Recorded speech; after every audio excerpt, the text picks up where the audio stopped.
I'm Matt Booker. I'm Dave Laird. And I'm Camille Bordas, here in Longshot on Concavity Show.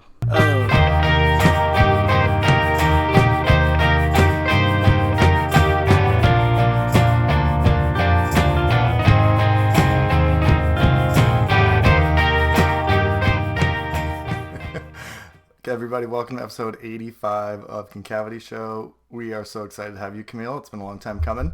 We were supposed to have done this, I think, in September, right? Yes. Like right around the time where the material was coming out, your latest novel. We were going to talk about it. We were excited. And then COVID struck one of us, so we had to postpone. And then, the snowball of like postponement just continued through the months. But we finally pinned it down here in March. So only like 6 or 7 months overdue, but we got you. Happy to have you. Yeah, thank you for having me. It's less stressful, actually, if it's not completely tied to like promoting a book. I don't know. I bet that's probably true, huh? Yeah. Like the book's come out, the launch happened. Did you do any kind of live dates or anything like that? Any live readings? I've forgotten about this. It was so long. I have I don't have. I did a launch in Chicago when it came out, but I don't remember the date. It was sometime in the summer. I don't know. I forget this stuff immediately. It's I'm always embarrassed by what I said. I mean, I guess this time it's recorded, so I won't be able to deny anything that I said. But I don't know. You're screwed. Yeah, I'm screwed. But yeah. Well, our guest today, Dave, you want to give her a proper introduction for people who might not be familiar with the book or her previous books? Yeah, so off the top of my head, Camille Bordas is a French-born novelist and writer, and has the most recent novel, The Material, came out last year. Previous to that, I had How to Behave in a Crowd. Was that 2017 or so? Yes, Camille? yes. It was 2017, a long time cool. Ago, yeah. Which is a book that I really enjoyed and loved. And you've also written 2 French language novels that have not been translated into English. Is that right? Nope. Yes. Is one translated to The 13 Desserts? Are my 7 or 8 years of French-Canadian schooling translating that correctly? I was like, 30, that's 30, 13. I think it's 13. Okay, cool. Yeah. It is 13. Cool. And for a long time, you were a creative writing professor at, was it University of Florida in Gainesville? Yes. And now you're teaching in Chicago, is that right? Are you at the Art Institute? I am not teaching at all at the moment. Okay. I will be teaching again next year. I'm going to teach for 1 year at Duke University for like a 1 year appointment. But right now, I'm not teaching at all. I'm supposed to be writing only, and I'm not even doing that. So, no. Yeah. Cool. Congrats on the Duke landing. That sounds really cool. That's in the MFA program, I assume. I don't think gone into particle physics lately or they something. do. Yeah, it's creative writing, but they do not have an MFA actually, so it will be only undergraduate courses, which I'm really excited about. $92,000 to attend Duke now. Is it? Yeah, it's one of the most expensive tuition schools in the country, and I was actually just reading a thing about how Duke is suffering from lack of English majors, because a lot of these parents who are paying $92,000, they don't want their kid going to study stand-up comedy or creative writing or 18th century French poetry. They want them to study, business, law, medicine, whatever. Yeah, what's the return on investment? So you're going to be on the ground floor of a real cultural problem that we're having. Yeah. Good luck with that. Thank you. So this is very much a Chicago book. We should talk. And you went back and forth, right? You're Chicago, Florida, back to Chicago. Yeah, exactly. Back to Chicago as of a year ago, a little over a year. But I wrote the entirety of that book in Florida, having not been back in Chicago. Yeah, I think I missed Chicago a little bit. Yeah. Cool. So the book, for people who have not read it, and I should say we actually read this, probably last year. And then last summer. Reread it in advance of this recording today. And actually saw it on sale right after it came out, and I was on vacation in Boulder, Colorado, and I bought it at the Boulder bookstore right when it came out. And I was like, "Oh, how cool is that?" Like, nice. Even though I've already read this book, I want to buy it, and I did. And the book is set in Chicago. It really takes place over one day, maybe even less than a day. Yeah. Around Christmas in December in Chicago, so it's cold weather. And it's like an MFA program, but for stand-up comedy.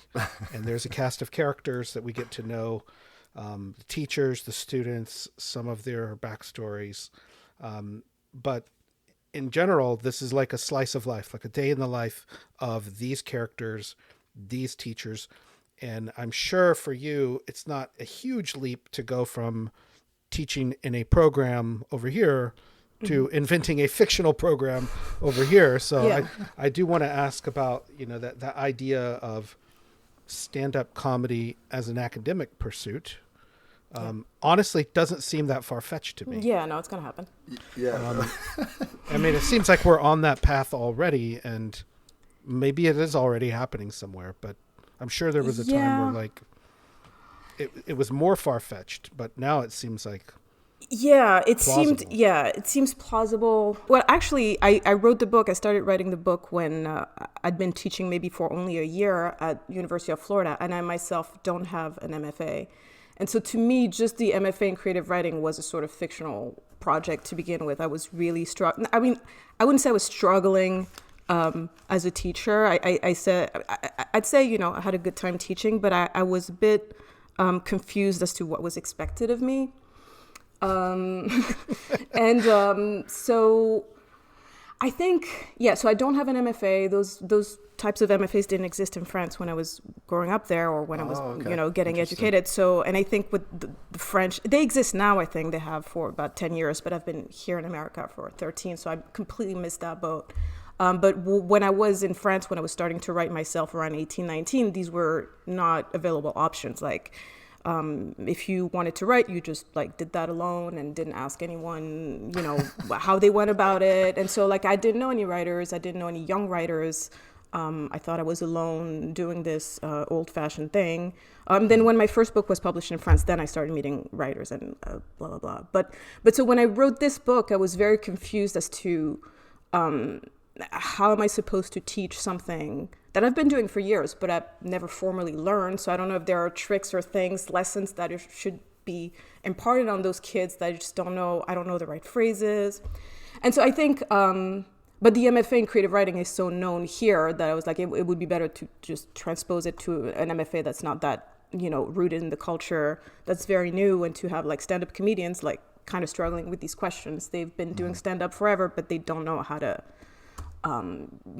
convey knowledge about this at all. They're kind of, So I think, it was a kind of parallel, but not unlike what I was going through, but with that sort of funny, sort of exciting to me element that, stand up as an academic discipline, it sounded so dumb that, it was, it was, I mean, if improv's got it, Second City out of Chicago is mentioned in your book. Yeah. And there's a kind of a hilarious disdain for improv throughout this novel.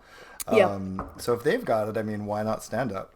Yeah. And one of the characters in your book pretty early on sort of begins to say that comedians are to the 21st century what novelists were to the 20th, that they are sort of at the cutting edge of enlightenment, comfort, and understanding. They're the new social critics. More people are streaming one of the characters' Netflix special this week than will read novels in the entire year in America. Comedy, stand-up comedy as is this the new form of social criticism, of comfort, of commentary? Is that where you think we are, and you kind of wanted to explore that as as an academic sort of idea? Yeah, I don't know if we're there. I mean, what's interesting is that I've actually haven't watched that much stand-up since I finished the book, but I was really into it for a while, and I think it was. But even this idea of the news delivered in a funny manner, like the Colbert Show, all that stuff that was not familiar to me. Again, as a boring French person, it was just everything needs to be entertaining. So the news and the real news and comedy started being mixed up, and even the way that I consume news in America, because I don't know, in France I listened to the radio, and here I was just watching Jon Stewart at the time, then John Oliver. I'm this whole thing and I asked Adam, my husband, is this really how people watch the news here? There's always an element of comedy to it, because to me it sounded so crazy, but then it's true that if if you can impart some, give some elements to, how to understand the world, and it goes down easier with comedy. I don't know. But I think, in America, the comedians or seem to have a lot more power to like shape the discourse or whatever. Like it was the same with like actually John Oliver was very like he would talk about a very obscure topic for 20 minutes and then the next week it would suddenly be in the news. It felt like they kind of drove the conversation for a while. Right. Yeah. And like I don't know if it's trend-setting. still the case actually because I don't watch TV anymore. I kind of like dropped the ball on this. It was too much, but at the time it felt like something was happening of that nature. Yeah. Like they're kind of taking control of. Yeah. Yeah. Well, the stand-up part of it seems like, teaching it in a workshop actually makes sense because there is a lot of critique that comedians probably have always given each other informally. Yep. And this is a more formalized version of that, which is basically like what a creative writing workshop is, where someone has a piece and other people go around and offer opinions on it. Yeah. And they redo it often and redo it and redo it. And, I think it's interesting to see because the people who become the teachers usually do have the degree, right? Like they usually have been through this experience. Yeah. And so getting to know the teachers here, the characters, there's a lot of similarities, I guess, between the writing workshop, comedian workshop. Yeah. But that issue of like, well, then if it's subjective, how do people critique it? Yeah. How did you deal with that either in writing or in comedy? Well, I mean, to me, the really great comedy or stand-up is really just so similar to writing that, I mean, it's only writing and shaving off like boring parts and like extra syllables and stuff. So my fear at some point is that the book was just like read too much like, this is a creative writing workshop or whatever. So I think I was trying as much as possible not to like hammer on the similarities, and so I had these people like just do their routine in class. But it like my as I was writing it, like really I wanted to avoid a lot of things. I didn't want to see them in the classroom. I didn't want to see them at the improv stand-up battle at the end of the book, and it ends up taking a big part of the book, and it's like I don't want to show these things because I don't want to write bad comedy routines. But I ended up doing it, and I don't know, but I don't know why I started along this journey. It was excruciating. Because I've never tried. At some point I thought maybe I should try to do this myself, but I could never be a stand-up, and to see like what it actually involved. But yeah, like just the routines, just to say them out loud, they sounded sometimes terrible, sometimes okay. But there's so much like body language that goes into it, and I'm really terrible at describing people that it was, like, I don't know. It was a total mess for a minute. And then I kind of like, decided like all these things should be in the book and like conveyed as simply as possible. And as is often my go-to in the end. Yeah. Yeah, this is the very opening sentence of the book, isn't it? On Wednesdays, 3 of them had to perform in turn a 4 to 6 minute routine that the whole class then proceeded to rip apart, joke by joke, beat by beat, until there wasn't anything left, and the budding comedians went home to consider other possible career paths. Yep. Well, what you said there too is really interesting because the format, I think the medium is really important, where I don't think people buy a book of jokes to read, right? No. People don't buy like a stand-up comedian's book. Like it's really, those are usually not very good books. Yeah. And it's not, you don't read really like a screenplay for a TV show. No one would go and buy that. They want to watch the show. They want to go to a comedy show. Like that format is way different. And so even though it's writing, like these things have to be written and prepared and sort of perfected. It's sort of like a different focus, I think, because it's so performance based. Yeah. Even though it probably feels like you're in a performance when you're in a workshop to begin with. Yeah. And you're reading a piece of work. So then what becomes really important is the content, right? What you're actually saying. You can't really get by on a lot of metafictional tricks or whatever. They try to talk about that. But the content is super important. I mean, that's the title of the book, the material. Yeah. And so talk a little bit about the idea of like, what is the opposite of comedy? What is the enemy of comedy? What is not funny? What can you not joke about? Like the actual content. Well, the enemy of comedy like very literally in the book is emotion, as they keep hammering on. And I think this is something I've been hearing my whole life, and I think it's interesting to me, and I think I wanted to have some students challenge that, but I think and some do, saying like, yeah, Chaplin moves me and is funny at the same time, like these two things can coexist. But I think like it's probably true for me that if someone is too like earnest or sentimental, it's not gonna make me laugh at all. In terms of material, I don't know. I mean, I'm very old school. I think you can laugh about anything. I understand, like the phrase in France, you can laugh about anything, but not with, everyone. Not everything is for everyone, but like everything is on the table. So yeah, I'm kind of that opinion. Just like, yeah, and yeah, I don't know. I'm pretty.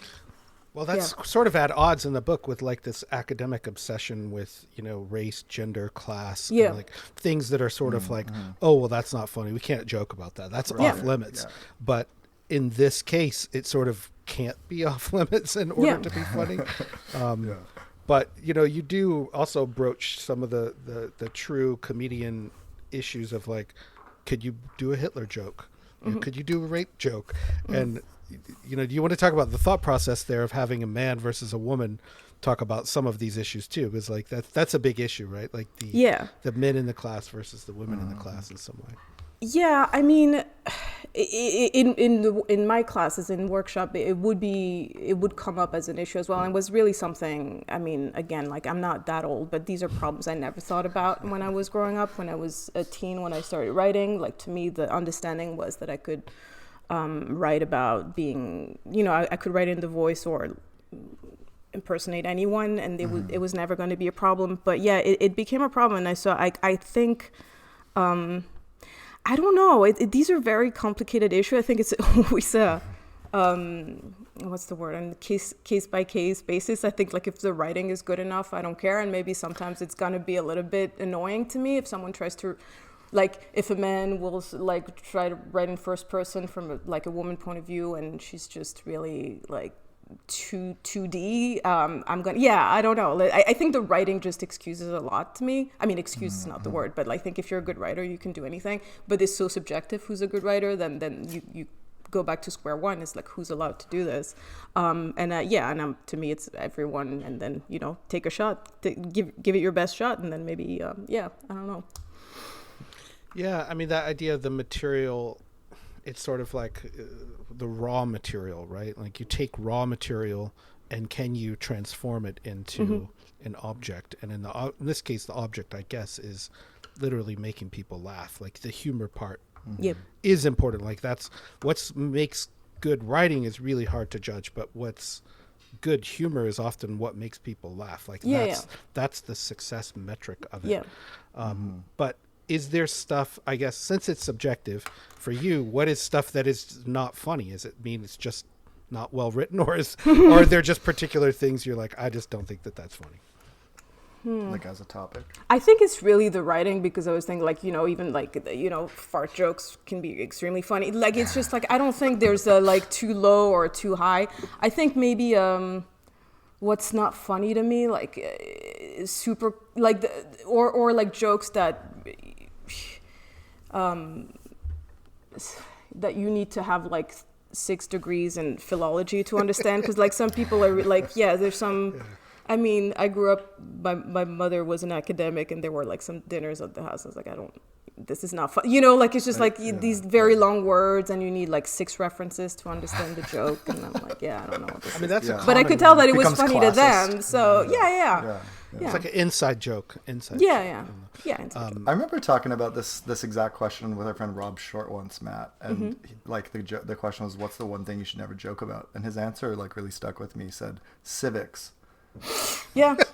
Civics. Huh. Yeah, I mean, Okay, and he started to unpack that, and I was like, yeah, I see that. Okay, yeah, like this political stuff's really serious, Yeah. Like, I mean, I think that's even more important now. Responsibilities to each other here. Yeah, exactly. Right. It's pretty timely to think about that too. Yeah.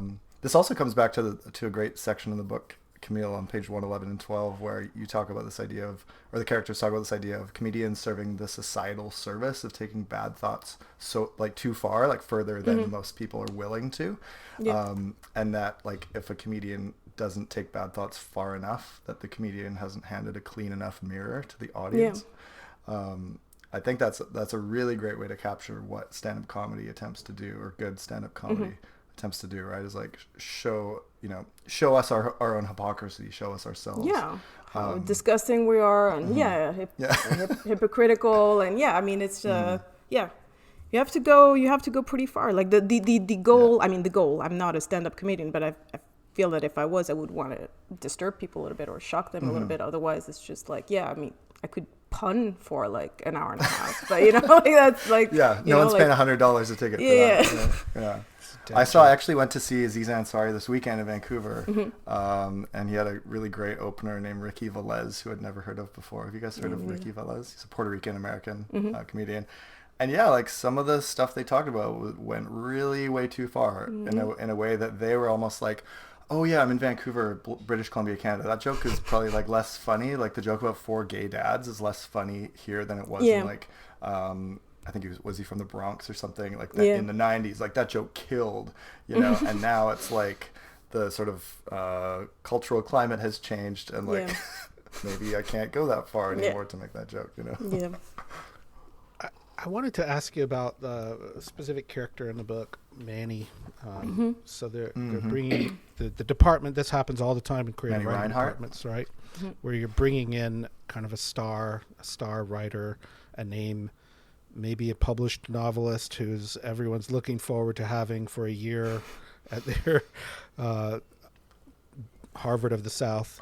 But in this case, there's a lot of objection to bringing in this guy who has maybe done some really bad stuff in the past, but no one questions his sort of bona fides, right? Like his work speaks for itself in some ways, but it's sort of the art monster problem, like bad people doing we've really talked about this good Adam art. quite a bit too. And I wanted to see how much that you think that is the same with writing programs, or is comedy sort of unique in that? Like, I don't know, there's so many examples in both.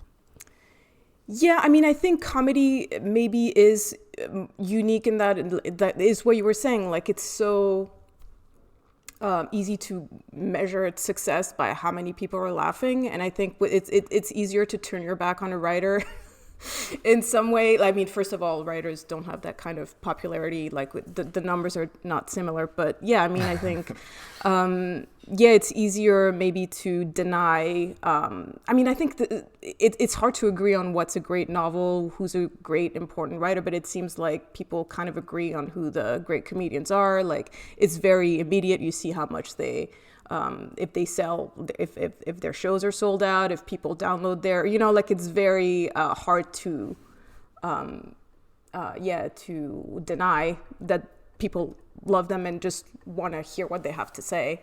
I think comedy has this sort of like door, to people's hearts that it's more straight. It's straighter to the heart or something, and so it's harder to, In writing Manny that way, I mean, this sort of character, did you feel sympathy for him in a way of being left out of the sort of mainstream of academia in a way, but yet he has what a lot of them want, which is like mainstream success. Yeah. I mean, it's too simplistic, but like, I don't know, how should we feel about Manny?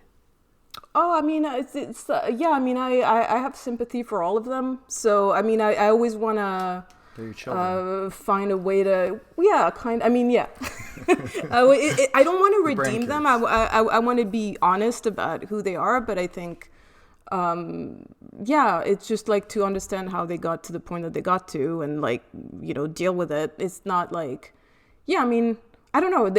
I shouldn't dictate what people should feel about Manny. I know, I've heard people who hate his character, and it's pretty similar to the life of the book. Sometimes some people excuse everything because he's so popular and so good, and people seem to love him. But I mean, I don't. When I write a book, I'm not trying to write likable characters or like villain villain characters, even though like more and more I'm interested in going there, like because it would be a change for me. But I think like so far I've tried to write like not complex characters like there, but like like characters that can be understood, and I don't know, it's he's not a villain. And my intention is never to, or wasn't in this book, to have like a villain. I think it started a little bit with Phil. I wanted to make fun of Phil at first, and then I kind of like backpedaled on this. I was like, this is not fair to him. Like I like, this is not what I wanted to do in the end. But I think it's kind of started this way. And but yeah. I had another question about the writing process. I mean, there's basically the question I have for you is about how you write, and that if this is a book that you had wanted to do for a long time, or is this that like you've written 5 books and this is one that got published, or was this like a project that you were really passionate about for a long time? Like what is your sort of writing process? Oh, well, with this one, it's very, as Dave was saying, How to Behave in a Crowd, my first book in English came out 2017. And so this one came out, 7 years later? That's a long time. And during that time, I was really focused on a book that I wrote, that I finished, and that I didn't end up doing anything with. But so, and the material kind of rose as a reaction, I think, to that. I called it a failed novel, but it's not completely failed. Like I made a short story out of it, but still, like I spent 5 years working on something that didn't end up, being a book. So it really felt like a failure at the time. And so I think the material was very much in reaction to that book, that previous book that was first person, like family, not dynasty, but whatever, like a long haul, like flashback spanning decades, And so I was like, I'm done with first person. I can't write in first person anymore, at least for when I was done with the previous book. I was like, I need something to do, something completely different. So I did this like third person shifting point of view so that I wouldn't get bored of my character. So it was just pure reaction to the previous project that I had that had not come to work. And so I was like, I'm gonna do this thing that will be, one afternoon, 7 main characters and that. And I ended up writing it very quickly, which is not common for me. I mean, quickly is like a year and a half, which is quick to me. So the material is not something that I'd been thinking for years, as opposed to other project that I'm still working on, that I still think about. Like the material was really like, I'm starting, done a year and a half later, like it was. Yeah, that's interesting. And you mentioned there was a period where you were watching a lot of stand up, and I'm kind of curious, like what was your, was there someone you were really into who you just watched everything they did, or watched them every day? Like what were you really into for a while? Yeah, who's handing out the cleanest mirrors right now? Right now, I don't know again, but I think when I first moved to America and I didn't know anything about stand up, even just Seinfeld, it's just like old stuff. I really loved Louis C.K. So that's like when I just it's like Manny, right? I mean, that's what I thought.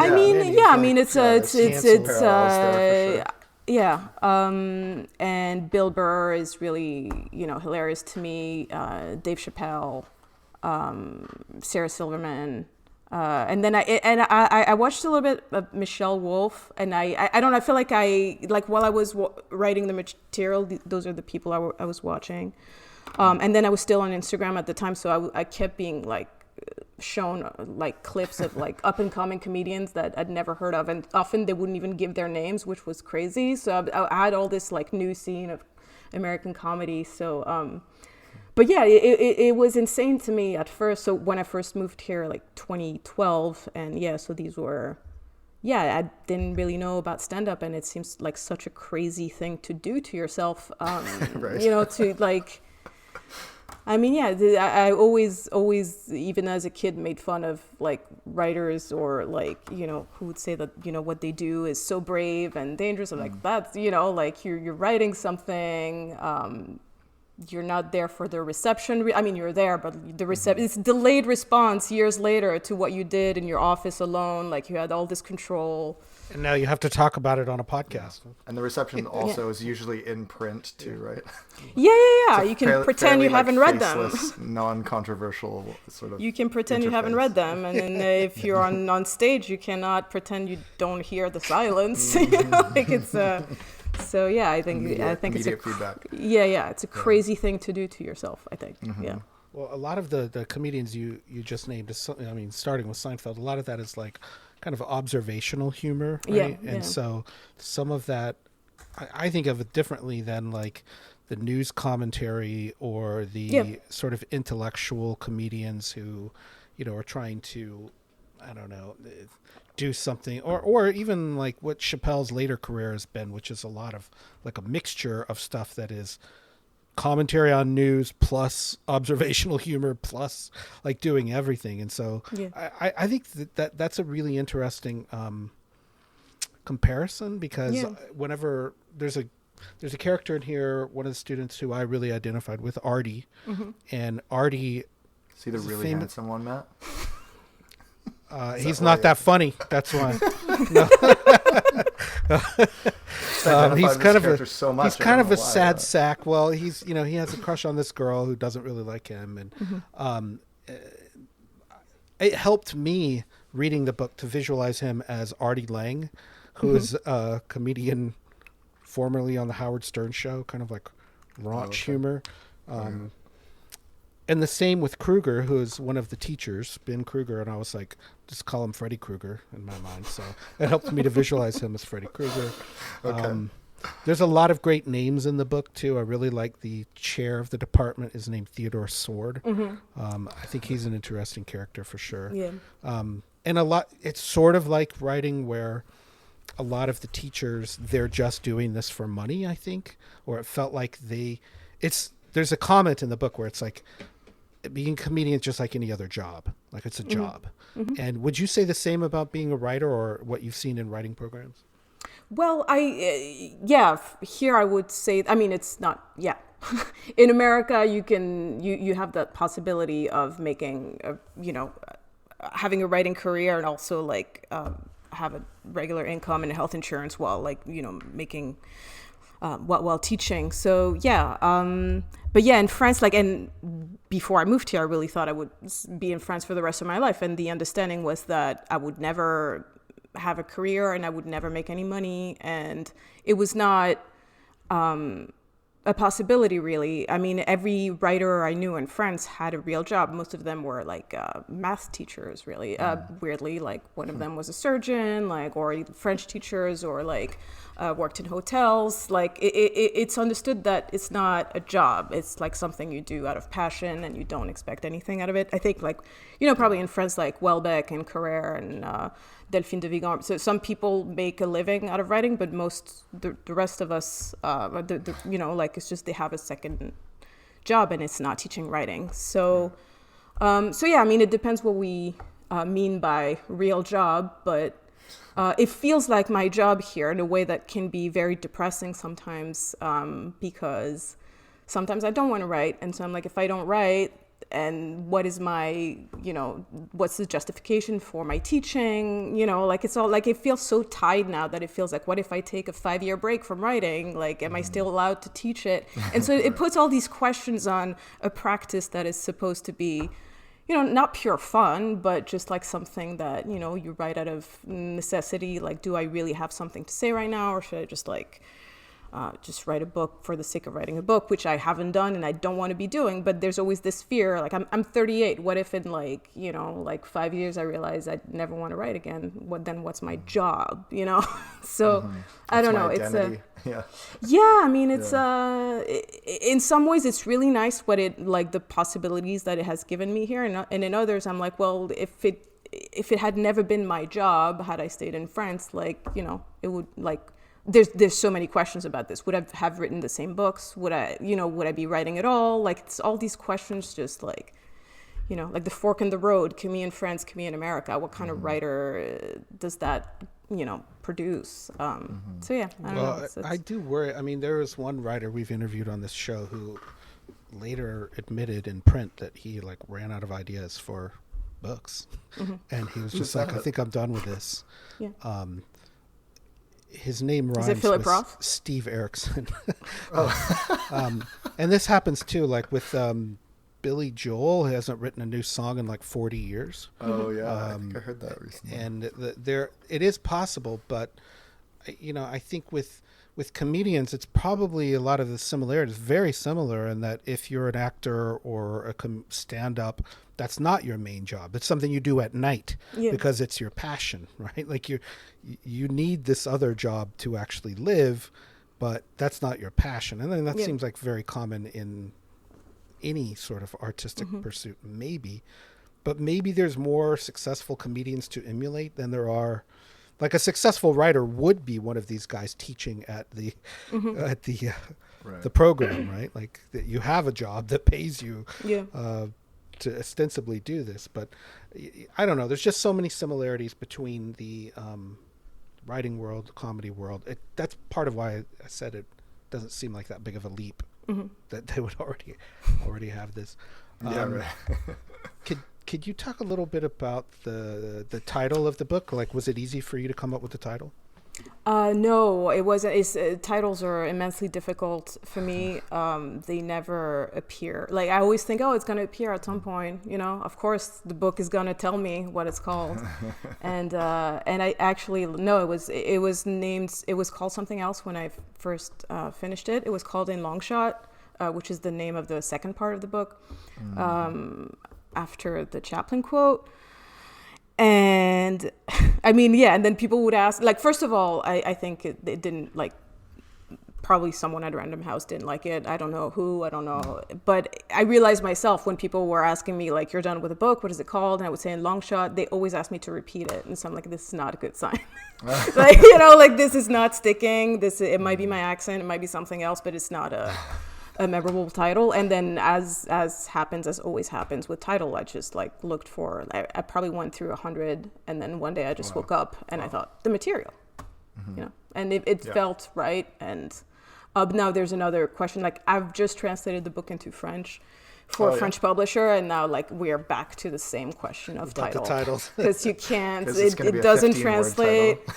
Yeah, it's just like emails back and forth with my editor there. It's just never gonna end. Like you had a line about this in your DNC article for Chicago Magazine, right? About like French translated titles are 15 words instead of 2. Yeah. It's very long, and also like in France, you have this rule that if there's another book that's named that has this title already, you cannot use it ever again, which I find really. I mean, I don't know. Like they're gonna run out of titles. It's just like I don't know.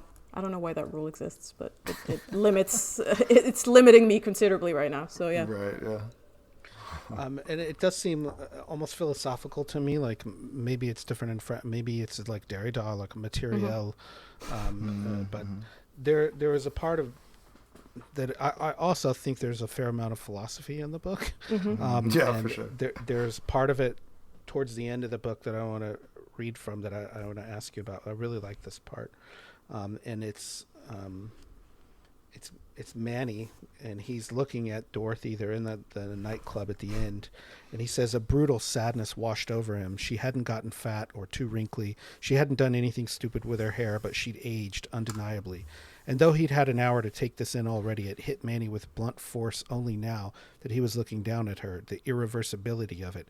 How young Dorothy would never spring back from under older Dorothy. It was silly to be hurt so much by such a naive realization that time passed, that people changed forever. But hurt Manny was, overwhelmed by hurt even. What was the point of all of this, of writing, of going on stage, of art, of fucking? Wasn't it to make time disappear? Well, time wasn't disappearing, Manny thought. He was failing. Why had he wanted to be so bad to be on stage a minute ago? He wasn't in any state to do this. He was sinking. And then he looks at his son.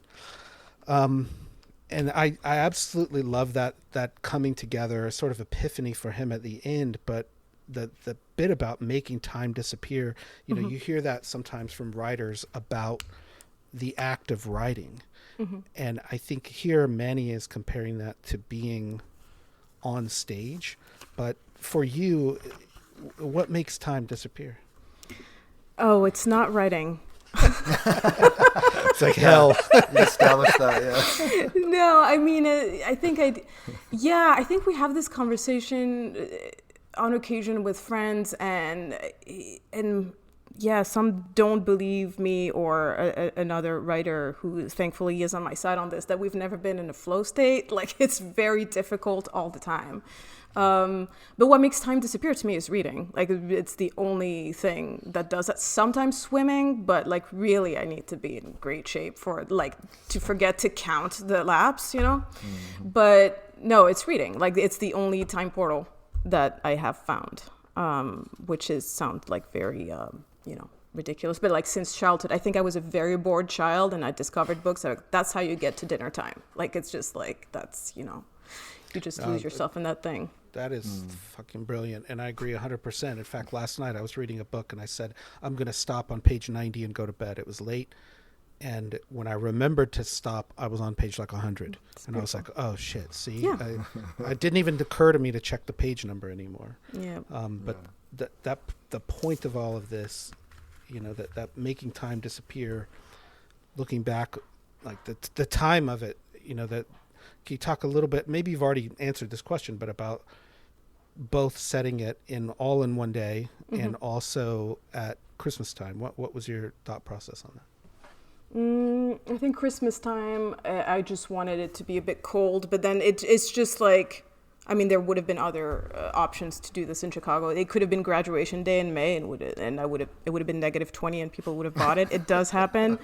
I don't know. Like, it really, like, I didn't want it to be one day necessarily, but I think I reached maybe page 70 and only like 2 or 3 hours had passed. And so I was like, okay, it seems to be the speed at which this is going. Yeah. And so I think, it wasn't a decision I made in the beginning, but and so I think that's around then that I realized I couldn't go around writing the last part at the show, because I'm like, oh, if this is one day, then we will have to see the show.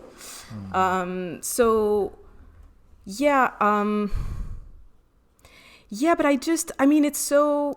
it's such a weird question, the question of time, because like I tend to not know in advance where things are going to go. And I was talking about a short story of mine to a class the other day, and it was the presentation on Egypt, which does not the opposite, but it jumps like 10 years and then 20 years in a few pages. And it's just like, and it's similar, like when I started that story, I didn't know that I would jump through time that much, because I didn't know that the story was going to be about this little girl's grief or whatever, and grief is so long and so mutable, and so like it cannot be just, oh, she loses her dad and that's the story. No, she loses her dad for 30 years. So it's just like, it's and with this one I didn't know it would be one day, because I didn't know how closely I was going to look at them. I didn't know yet what interested me about them. And I realized that what interested me about them was not, are they going to have a career? I don't really care. I did toy with the idea of having a flash forward 20 years later. Who made it? Where is Artie now? But it's just, it's not that book. It's just not that book at all. So the book, it's such a corny answer, but the book decided the timeline basically. And it felt like I couldn't really contradict it after a while. One of the other main points of action in this book is that there's like a shooter on the loose. And some of the characters are hiding for their lives, and you call this the fear of dying from a gun is the white noise of American life. So the characters, not only are they dealing with all this stuff about performance and all the kinds of insecurities that come with that and career and all that stuff, but also this other very American preoccupation, which is like fear of gun violence.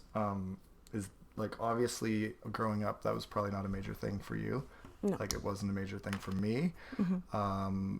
Why was that something that you wanted to include in this book and weave into a novel about comedians specifically? Like, speaking of things that you shouldn't joke about, mass shootings, is that like fair game? Yeah. I think there's a bit of provocation on my part, like what horrible jokes can be made about this thing that pretty much everyone agrees is I think everyone agrees mass shootings shouldn't happen. So it's just like how, even pro-gun people, I don't think no one, so I think that it was part provocation, is part being European and just vacationing back home and seeing all my fellow French talk to my very American husband about this, and so the kind of conversations I'm like, I think maybe not the only reason, but I wanted to have like Marianne's character say this thing about like just like the very European thing about gun violence, which is like, how are you still like we're kind of like talking about Americans like, you know, barbarians, and they haven't like stepped into the real world of civilization yet, you know. And so it's just like, I mean, I am, you know, I have my own opinion about guns. I think there's too many of them. I just don't want one in my house and all that. But but it's weird to see like, you know, the sort of like French, I wouldn't call it superiority, but like this it's always the same conversation. And so I just wanted like to take the opportunity of having that European character and make her say something that everyone would find offensively dull, you know, because I think dullness is also, you know, because the argument itself is not dull, but the amount that it gets repeated, then people just can attack it so easily because it's been said so many times with no effect at all that, you know, like then it's Is that for you like a primary preoccupation, fear, like on a daily basis living in America Chicago for the last 12 years? Like, is that like a major part of your subconscious? I think so. Yeah, I think so. And I only realize it when I come back here after having spent like a few weeks in France. I realize that I walk. I mean, I don't walk differently, but I'm a little bit more nervous on the subway. You know, it's just like I look for the exits wherever I go. But I mean, I did grow up in some kind. I did have anxiety growing up in France about terrorism a little bit. Like there were like attacks when I was like 9 years old. Like it's just that there was a bombing at the subway station that my sister went to every day to go to school. So I was like, oh, this shit happens.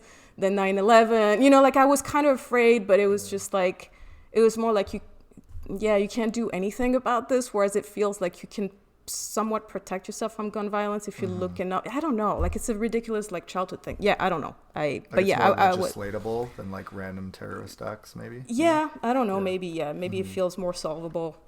Yeah. But maybe and you spent some time growing up in Mexico City, right? How long did you live there for as a kid? I was very small. I was between 3 and 7, I think. Okay. So you probably weren't thinking about stuff like that at that time. I wasn't thinking about stuff like that, but I do think like, there were like, you know, a lot of kidnappings there at the time. I think I'd heard that word and it was like around, but I wasn't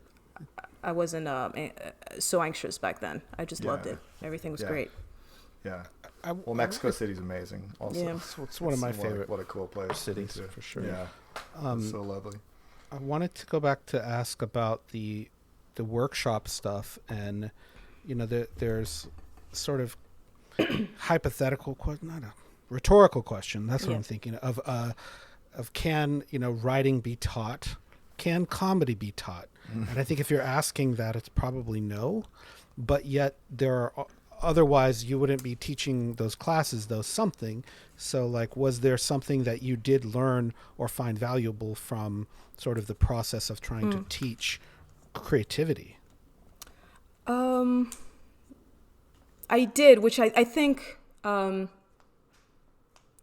like not having had an MFA myself, I had I had some doubts about it. I was a bit dubious about it, but I think like I was teaching at a really good MFA at Florida, and I think I kind of became jealous of my students at some point that they were meeting other young writers, because I think that's really something that would have helped me. And I don't know if it would have helped me become better faster as people do. That's what an MFA is for, is that you recognize what you're good at, you have like honest people, you find your readers, etc. Like all the stuff that people say about MFAs that are great, you find great readers and your strength, and you know what you stand for aesthetically. Like you learn how to better know what you like and why you like it and all that.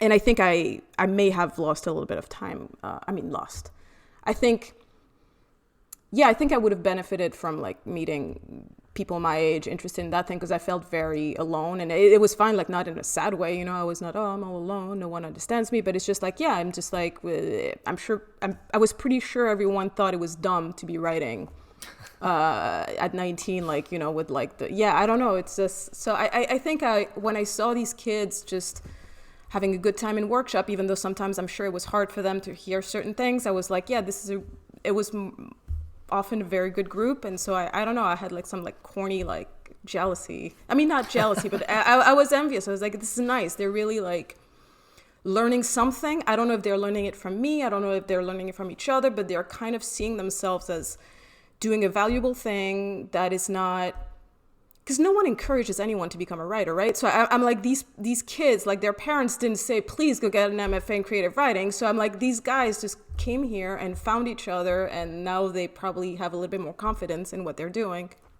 which is part of the game. I mean, it's like if you can make a whole career with zero confidence, but it's going to be a little harder, I think. And so I don't know, like I think, yeah, I don't know what they learned. Well, and that confidence. Well, I don't know what those Duke kids are in for next year either. But part of it is just being in the program. I think that's part of what your book is about too, is like formalizing some of this where, hey, I have a class I have to show up for. And, you know, I ask this of my kids. Sometimes they say, oh, I'm not very good at drawing. And I'm like, well, have you ever taken a class in it? Have you ever tried? Have you ever formally tried? And I do think if most people took a creative writing class where they had a deadline, hey, turn in a piece of work tomorrow, we'll look at it, it would force you to become a better writer just because of having sort of be in a formalized study of it. But you mentioned earlier, maybe there's some tricks or things like I wanted to ask you specifically about, I feel like you're really good at writing dialogue. Are there things that you do to write dialogue? Like, do you read it out loud? Do you just try to mimic what you hear, you know, on TV? Like what is your method for, like, I don't know, do you overhear people? Like what is your method for writing speech in particular? Yeah, I overhear a thing, but it rarely makes its way into the novels. I think it's kind of, I mean, it's going to sound very, very sad, but when I was growing up, I think I was having these dialogues in my head. I didn't have a lot of friends and all that. Like, and it's the very basic, like, you're at school and like, what would I say to this nice looking boy if he ever spoke to me? Like, I would say this, and then he would say that, and he would say this, he would say that. And there's a previous bit in my previous novel, there's a character who's a kid who imagines being interviewed. And I think as a kid, I imagined this as well. Like, I imagined conversations in my head as far as I can remember, I think, because of a lack of like actual people to talk to. And so I think like this is the way, even when I have insomnia, I have a dialogue, you know, between random people. I mean, not random people, but like, you know, like I'm like, let's have like Obama talk to like, I don't know, Adam for like 20 minutes, see what happens. Like, what are they talking? I think it's just how it entertains me to imagine these things. And so it's not so much overheard, but I think, yeah, I don't know, like who, yeah. Well, imagination. I mean, you said it like it's how yeah. I don't have a lot of imaginations, but like, but with the dialogue, it started very, very early, imagining like conversations between random people or me and other people. Wait, you think you don't have a lot of imagination? I mean, it's hard to know what people mean by that, but I mean, I don't write like romantasy or, you know, like it's very always, because you have this question a lot when you ask what you do for a living. So I'm a writer. It's like, what kind of books? And I always feel like very ashamed to, literary fiction, you know, what is that? Well, it's like real people in the real world, you know, it's really, really boring. And so, I mean, I imagine it all. It's not autobiographical or anything, although some parts, you know, are sometimes, but yeah, I mean, yeah, it's hard to call it a work of imagination, even though it's all made up. It's just like, it's still very much the world I live in. There was a review of your book I read that said it was plotless, and I felt like it's very much not plotless. Like there is a very, you know, there's a beginning, middle, end linear structure to it. But I mean, how do you feel about that in terms of like trying for a plot or writing towards, you know, something happening? I'm really good with plotless. I don't care about plot at all. No, I mean, I really don't care about it. Again, like if the writing is good, I will read, you know, I will read 600 pages. I mean, I just read Woodcutter's, the Bernhardt, like there's just nothing happens, you know, it doesn't matter. But, yeah, it's weird. It's weird that they would call it plot. I thought this one had some elements of plot going on, but yeah, it was not super important to me. But like in my next book, I'm trying to have a more plotty story thing happening. Yeah, more of a story. Yeah. More of a but I don't think, not because I feel I have to do this, but more again like as a reaction to everything I've been doing before, the same way the material was reacting to the previous book that didn't work out. It's just like I kind of want to try new things. Like I love writers who like just deepen their like like book after book, they write kind of the same book over and over, but it's better and better. Like I love that kind of career, but I find that as a writer, I'm not like that at all. I'm more like, I want to try this now. Like, what about a novel of ideas? I've never had an idea in my life. Like maybe I should have an idea and write about it. I don't know. I love your idea in this book about the contact list being synced with hospital records, so that when there's a new death in the family, it automatically like updates you via text. There's no like tough phone calls to make. I think that does happen. I think that can happen with AI. Really? Yeah. Jesus. Probably. Artificial Probably stupidity. You call it when human stupidity programs artificial intelligence. Yep. you got lots of ideas in this book, Camille. They're great ones. Thanks. That idea of doing something over and over, I do see that, but it's really refreshing to hear of someone who's trying to do something different every time. So that's good to hear. Yeah, that's cool. Would now be a good time to have you read a couple pages from the book, Camille? Oh, a couple pages. Would you be up for that? Give the listeners a couple paragraphs. A couple paragraphs or something like that. I don't know. Actually, I hadn't thought about it. Oh yeah. Sorry, I didn't. I feel like Matt read from it already. You can just say pass. Oh yeah, you can you know say what? no. I think I'll plead pass. The fifth. Yeah. I'll plead the fifth because now I have to think about something. Yeah. And also, I'm not. Yeah, I don't love reading my stuff out loud. I'll tell you the other thing is I highlighted a section here on page 57 about good writing transcending the human experience, and I felt like this was. Man, I took this really personally. I was like, fuck, I could never do that, right? And it was about vagueness, right? Dorothy was talking about vagueness, and she says vagueness to her mind was the biggest crime of them all. There was a class of people, though, who thought there was power in vagueness, who mistook imprecise writing for a reflection of life's deepest ambiguities. She realized Theodore Sword, might be part of that group. Vagueness isn't necessarily bad, he said. It mirrors the human experience. How was this guy allowed to teach English, Dorothy wondered. She had respect for him before this. Good writing is supposed to transcend human experience, she said, not just mirror it. Otherwise, all I would have to do for critics to call my next show a masterpiece would be to write an hour's worth of random words, and I would get blurbs like astounding, just like life. Makes no sense at all. That's some bullshit. Yeah. And I mean, this gave me so much to think about because like there is this Andy Warhol novel that's literally just like a transcription of a tape recorder left in his apartment for like a week or maybe a day. And it's like, we'll just transcribe that and call it a novel. It's almost exactly like what you're saying. Like it doesn't make any sense. There's not really a plot. There's not really even characters. It's just a bunch of random words and people are like, wow, that's real art.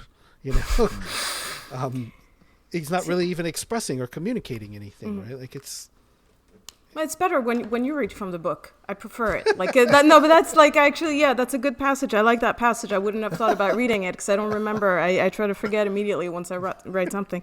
But like I think like this was taken from experience a little bit from workshop and trying to teach kids that clarity and precision is a good method as well because I think there is a love for vagueness and ambiguity, and ambiguity is fine, but at some point it becomes too much and no one understands what you're saying at all, and the goal is to be understood a little bit, to bring people in your corner somewhat.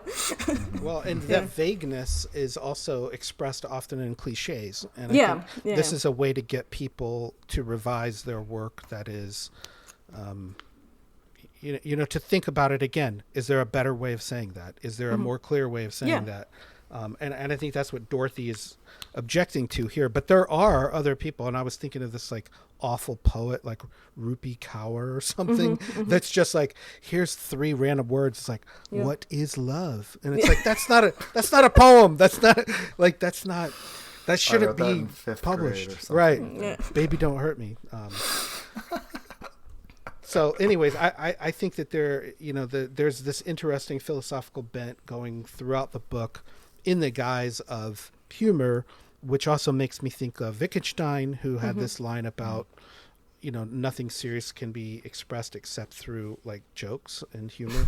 Like it's a very serious way of talking. You see this amongst with like guy groups a lot of times with a group of guys. They're not going to sit down and be sincere and talk, but they can talk about serious things through jokes. Yeah. Like it makes it more socially acceptable to talk about deeper issues or more sincere issues, if they're jokes. I mean, and have you experienced any of that? Like, are you talking? Yeah, like, you said guy groups. yeah, I mean, I have experienced that. I know exactly what we're talking about. Yeah, I experience this all the time. I think that's kind of how I grew up. So yeah, it's just everything. Yeah, it's a lot of it's how we communicate.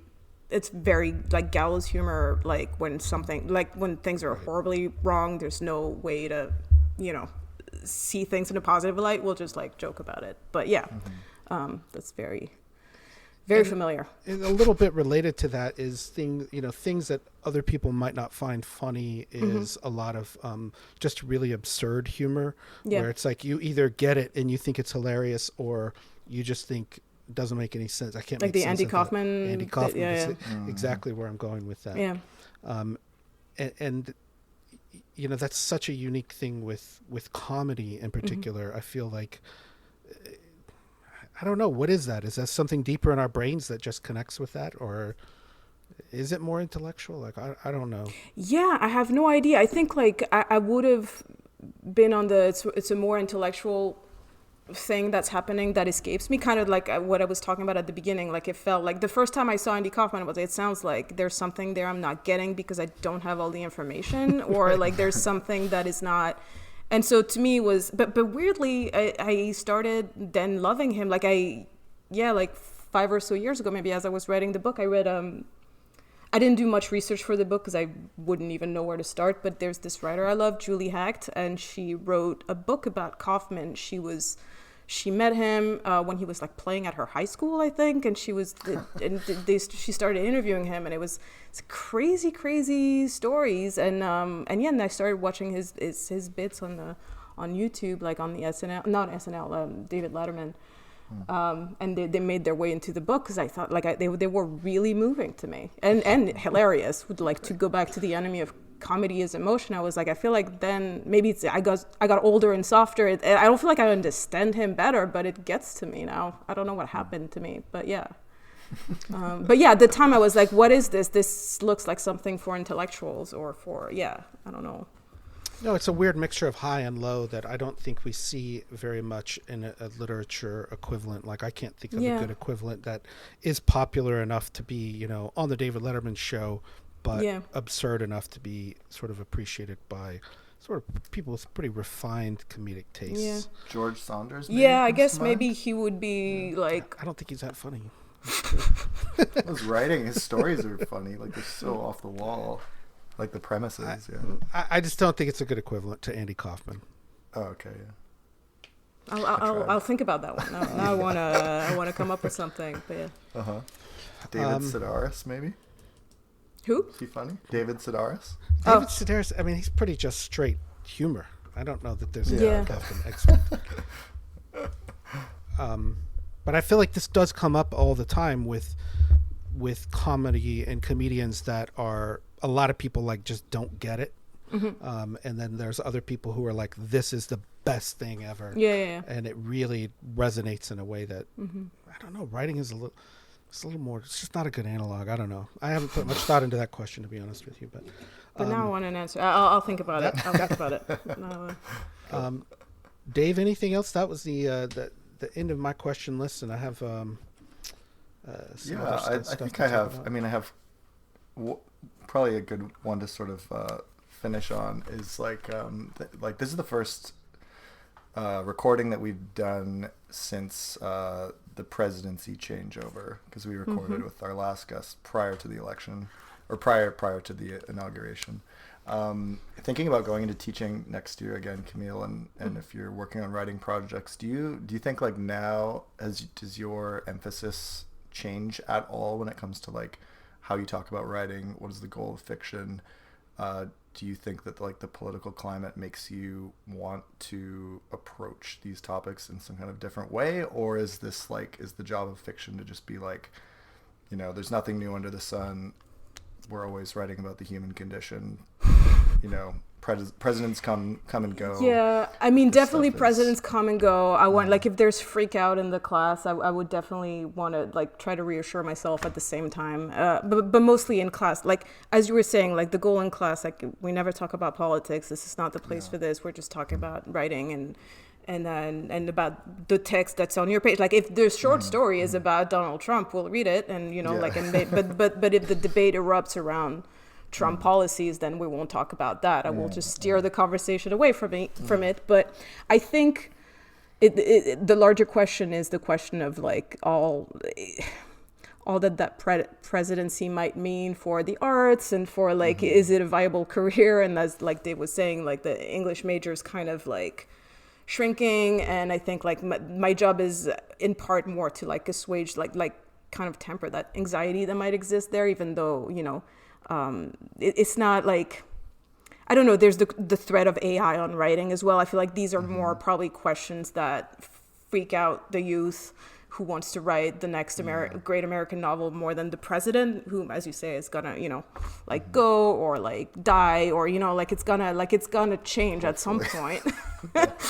So, I mean, the goal is to write the book, the story that you can only write. And if you really want to do this for a living, like, hold on to it for dear life and all that. But yeah, I think it's more like what's going to happen to the printed book. Is there still going to be an audience for it? And that's, I understand that these are stressful questions. They stress me out a little bit too. So it's more like, as I was saying, maybe, like, create a sense of, like, that they're not alone in this, that is still a viable occupation, a beautiful thing to do with your life. I think it's more, but no politics in the classroom. So our country's very divided. How are we going to fix that, Camille? Fix it Maybe now. We need more Democratic National Conventions to go to. Hey? Which I love that piece. That's such a thanks. Read. I wrote it while 10th, having COVID over 2 days. It was. Like, I you don't went to remember that writing. and you came back and I and came tested back. for I positive had for COVID, to. right? Like, I went that's to a the super spreader DNC. event for sure. Well, that was it. And I had to. I think the convention ended on Friday, and I had to give the piece by Monday, and I was sick the whole time. Yeah. So yeah. All right. Well, this has been great. Dave, should we wrap this up? Yeah. So, Camille, if people want to find out more about your work, you have a little bit of a social media presence online, but not a huge amount. What's a good place for people to find more of your work, or what's a great place for them to buy your latest novel, The Material? Oh, more of my work. Well, I'm quitting social media. I mean, I still have that Instagram page that I don't go to, but I haven't deleted it yet because I created a website like 6 months ago, and so my website is on my Instagram page. If people want to find it, it's CamilleBordas.com, I think. So there I put, like, a better name for you myself. So like I always post links to my short stories when they come out. You can contact me directly through that contact form there. So that's cool. And you can order books from, like, through either bookshop.org or Random House directly. Like, I don't remember which link I put, but yeah. Cool. That's great. Awesome. Matt, where can people find us and get in touch with us? Well, we are at Concavity Show pretty much everywhere. You can also email us, concavityshow@gmail.com. I would say also, if you want to become a sustaining member of the show, you can get access to our bonus episodes. I love that phrase, sustaining. Patreon.com/concavityshow. Our episodes are also on YouTube. Just the audio, right? Not the video. Just the audio. Video. We don't record video. So don't worry, Camille. You're not going to be. Yeah. Should I be we worried? would have told you that in advance if we were. That's nice. And speaking of which, Matt, we got 2 new patrons this month. We got Mean Beard, which is someone that you know, a friend of yours, Mean Beard. Is it? They didn't put their actual name, but they work in video games. Oh, so I've had a good little back and forth with Mean Beard. Oh, I do know Mean Beard. That's correct. Thanks, Mean Beard. Yeah, thanks, Mean Beard. And also, huge thanks to Dawn Huff, who has been a guest on the show as well, who has supported us recently. So thank you so much, Dawn. Shout out to Dawn. Big shout out to Dawn. I forgot to mention, we do have on our website, concavityshow.com, a threadless store. So Dave made some merch if we want to. Yeah, you can get a skateboard of the podcast, Nice. which is my favorite piece. I don't own that, but I'm, considering it for my next skateboard purchase. I'd buy like one every 15 years at this rate. And thank you to everyone who did leave us a rating or review on Apple Podcasts or on Spotify. You can now leave comments there. And I would say we will be back with a new episode soon. Yeah, Camille, thank you so much for your time. It's been really fun talking to you. Thank you so much for this both. novel, The Material. I loved it. It's so funny. It's very poignant. We deeply recommend it to our audience. Excited to hear what people come back to us with saying about it when they've had a chance to check it out, if they haven't already. So thanks again for your time. And stay tuned for a little bit of bonus time with Camille talking about some other books. Thank you so much, guys. Thanks. Thank you. All right. Now as I say,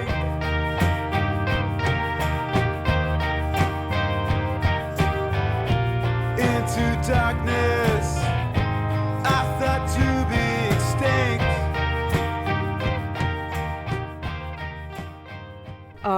But yeah, I don't. There was a question. Okay. What was the question? Well, just as an academic pursuit. Oh, it was not so much of a leap. Well, actually.